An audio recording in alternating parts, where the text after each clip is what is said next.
Em 2019, Coringa foi acusado de ser acidentalmente uma fantasia incel. E agora, 5 anos depois, a gente tem nos cinemas a estreia de Coringa Delírio A2, que é a continuação direta daquele filme e que é, sim, uma fantasia incel, só que agora de propósito. Na cadeia esperando julgamento por 5 assassinatos, Arthur Fleck, o Coringa, Joaquin Phoenix, conhece e se apaixona pela rebelde Lee, Lady Gaga, que lhe dá a esperança ilusória de um recomeço. Desde que esse filme foi anunciado, 2 coisas chamaram muito a atenção. A primeira é o fato dele ter a Lady Gaga no elenco e num papel importante, no papel da Arlequina, que seria a parceira romântica do Coringa, e a outra era o fato dele ser um musical, algo que o filme original não era. E o musical nesse filme é usado de uma maneira que eu considerei, pelo menos conceitualmente, interessante, que é tudo que é musical, as sequências de música, são aquilo que faz parte da construção subjetiva do Coringa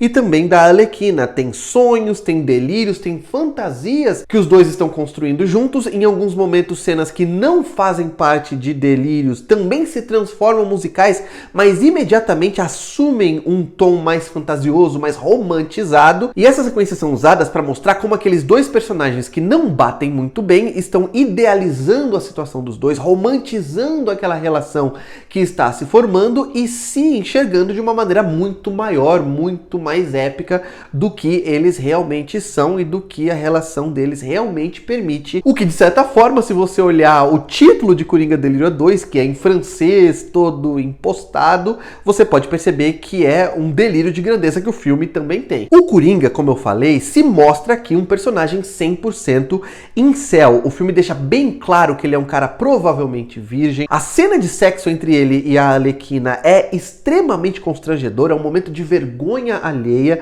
Tem uma sacada que é inteligente sim do roteiro do Coringa perguntar pra ela o que fazer e pedir pra ela ajudá-lo a encaixar, se é que vocês me entendem, mas é muito constrangedor. O filme trata esse cara, que é um incel, de uma maneira bastante repulsiva. E enquanto isso, a Arlequina, eu vi muita gente acusando o filme de usar a Lady Gaga numa personagem que as pessoas não entenderam porque tá ali no filme, e eu entendo muito bem.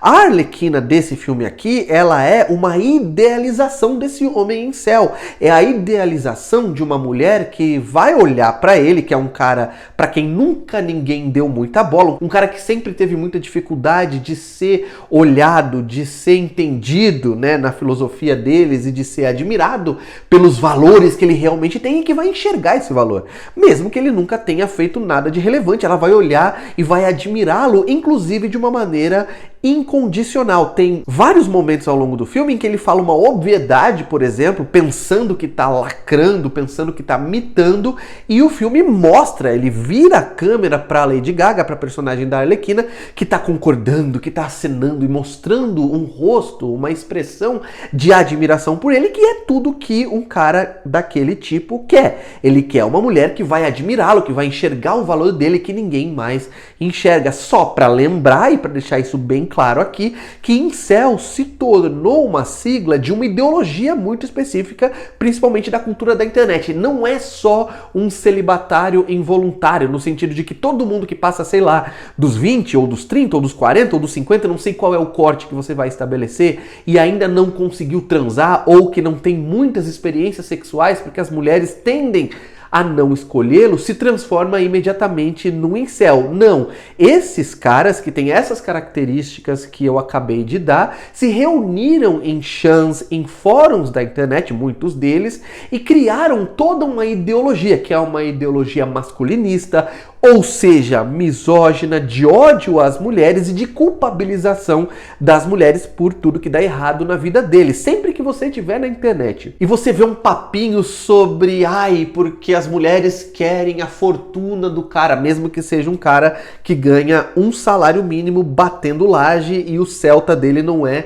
fortuna nenhuma. Ou então quando você vê essas postagens, comentários, é muito comum isso na internet, falando sobre o fato de que mulheres abandonam os homens, idealizando os homens que vão lutar na guerra e para defender a sua família, enquanto as mulheres vão traí-los, blá blá blá. Tudo isso veio dessa ideologia incel masculinista, misógina desses chãs, que obviamente se alastrou pela internet. Esses dias mesmo eu vi no TikTok um post lá que tinha uma mulher que era uma Barbie praticamente, e aí depois ela começa a se tornar mais parecida com um ser humano, e o post estava criticando o feminismo, falando, olha só, antes ela era infeliz, né? Agora que ela é feliz, mostrando um ser humano e não uma boneca. E aí eu vi um comentário que eu achei muito legal, que era alguém falando, beleza, agora mostra fotos do necrotério para mostrar o que a família tradicional cristã brasileira faz com mulheres, e aí você compara quem que destrói mais a mulher, se é o feminismo ou se é a tradição cristã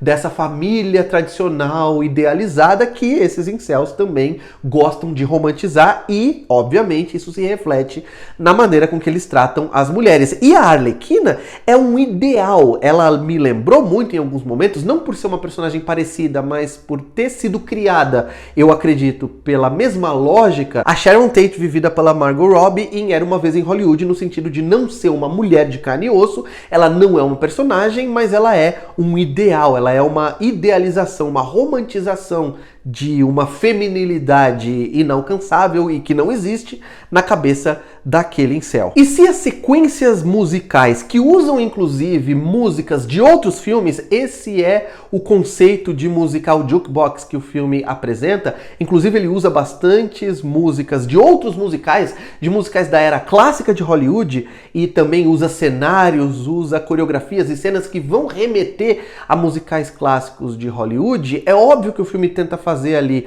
um contraste entre a fotografia mais esverdeada, mais cinzenta, mais escura e sem graça das cenas na cadeia e as cores mais vivas que surgem nessas apresentações musicais que vêm do delírio dos personagens, mas se eles estão usando os musicais desse jeito, pelo menos deveriam se preocupar com coreografias e também com a criação de cenários, de figurinos mais interessantes, porque essas cenas empalidecem muito diante de qualquer clássico grandioso da era clássica de Hollywood do gênero musical. O filme vai usar inclusive músicas de filmes anteriores, né, do gênero. Por exemplo, uma das principais que vão se repetir mais de uma vez ao longo do filme é aquela That's Entertainment, que é do filme A Roda da Fortuna, que é um filmaço, inclusive eu recomendo que vocês assistam, e eu acho que pelo menos o filme fez isso pra mim, me fez querer ter vontade de rever A Roda da Fortuna, que é maravilhoso. Mas aqui o filme utiliza essa e outras músicas de maneira protocolar e muito sem graça, que empalidece diante